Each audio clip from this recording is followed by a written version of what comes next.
Calmez-vous les filles, ça va. J'ai l'air dégoûté à écouter la nuit et ses songes, minuit 24 passé. Là où les visions sont floutées sous la flamme d'un briquet, les fuyards sont cernés, se disent frères et tatoués brutes épaisses, mais font tous l'absence de faits et gestes. Sûrement par peur de dévoiler l'anxiété qui leur colle aux fesses. On me répète que je dois pas m'oublier, mais j'aime quand le ressenti est pillé par le passé. Les macabres et d'esthètes dans ma tête sont troqués, dans leur dialogue de sourds je creuse le fossé.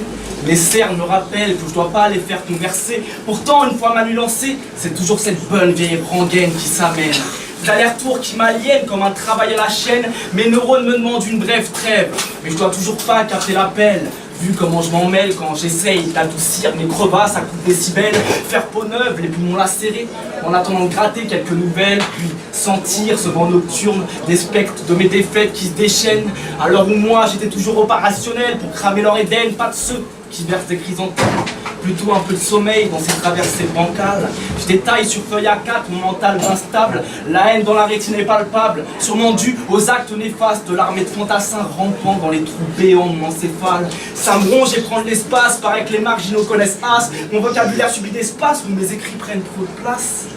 Ah, faut dire que j'y laisse de mon esprit. Ma plume m'abîme, elle navigue sur ses lignes, scande son goût pour la beauté d'une presqu'île. Au plus haut de sa mine, elle suit son chemin, gagne de l'estime.